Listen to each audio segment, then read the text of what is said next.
हम सब अपनी डाइट में हेल्दी और न्यूट्रिशियस फूड इंक्लूड करते हैं, लेकिन क्या आप ये जानते हैं कि आप अपने भोजन के आधे से ज़्यादा न्यूट्रिशनल वैल्यू को खो सकते हैं अगर आप सही कुकिंग मेथड्स ना यूज़ करें तो? What? जी हाँ, which means only including healthy food in our diet is not enough unless we use the right method of cooking the food. यानी कि खाना बनाने का ऐसा तरीका जिससे कि हमें ज़्यादा से ज़्यादा न्यूट्रिशन उस खाने से मिल सके, वो हमारे लिए बहुत ज़रूरी है।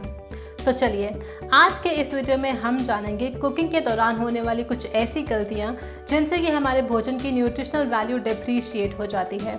And we will also see how we can maximise the same by using the right method of cooking the food. So stay tuned till the and.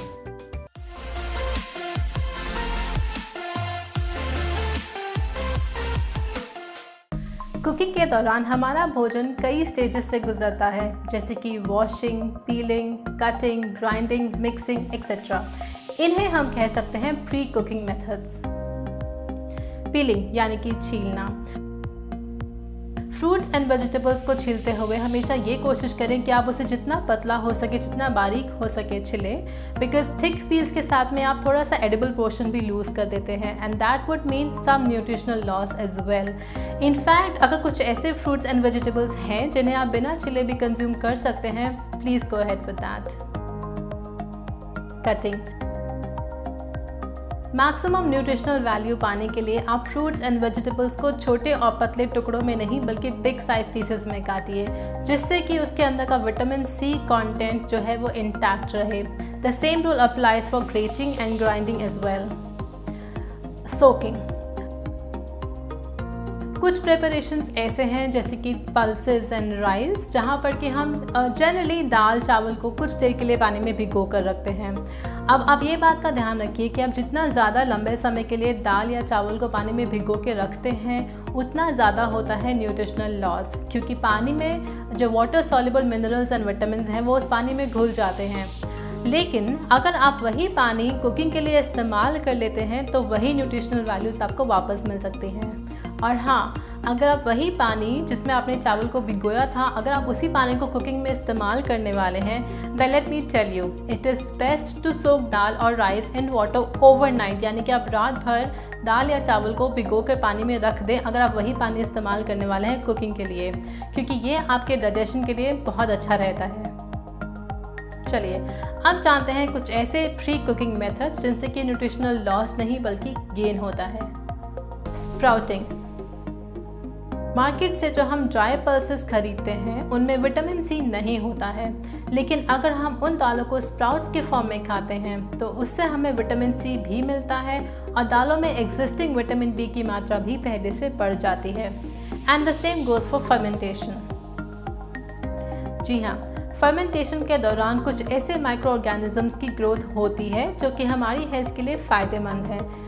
Common examples of fermented food are curd, bhaturas, idli and dosa batter, etc. Fermentation process also enhances the nutritional value by adding more of vitamin B's and C's into our food, and fermented food is also easier to digest. तो ये थे pre cooking methods. अब हम बात करते हैं cooking methods के बारे में, जैसे कि boiling, frying, grilling, steaming etcetera. To make it easier, let's divide the process into 3 parts: moist heat, dry heat with some fat or oil. Examples: boiling, simmering, blanching, steaming, pressure cooking, poaching and stewing.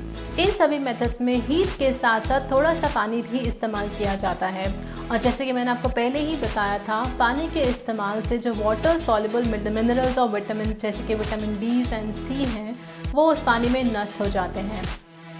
Dry heating examples: roasting, grilling, baking, toasting. Dry heating methods are comparatively safer in terms of preserving nutrients value except for vitamin B. Dry heat with oil or fat. Cooking without water preserves vitamin B, and by using fat it also helps in absorption of fat soluble vitamins such as vitamin A, D, E and K. But at the same time, cooking with some amount of fat like oil, butter, ghee, etc. also adds to unnecessary fat in our body and leads to gaining calories. Well, if all of this was too much to digest, don't worry, I'm going to give you some quick tips or maybe a little recap. Fruits and vegetables को छीलने से पहले wash करें।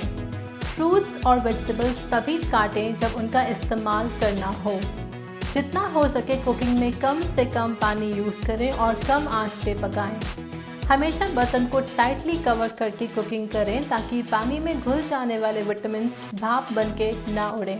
कभी भी भिगाए हुए या cooking में इस्तेमाल किए हुए पानी को वेस्ट ना करें, as it really has all the nutrients in it. ज़्यादा से ज़्यादा न्यूट्रिएंट्स को सलामत रखने के लिए बॉइलिंग की जगह प्रेशर कुकर का इस्तेमाल करें। इससे ना सिर्फ खाने में न्यूट्रिशन इंटैक्ट रहेगा बल्कि गैस की बचत भी होगी। खाना बनाने और खाने के लिए स्टेनलेस स्टील बर्तनों का इस्तेमाल करें। सो फ्रेंड्स, अब तो आप जान गए होंगे कि आप क्या खाना खा रहे हैं, कि साथ साथ ये भी बहुत ज़रूरी है कि आप खाना कैसे पका रहे हैं। So for the sake of your good health, please take care of the quick tips I give you in this video, and if you like this video, then please don't hesitate to share this with your loved ones. Also, please subscribe to my channel so that I can bring more of such stuff for you. So I'll see you very soon in another video. Till then, eat fresh, cook right, and stay healthy.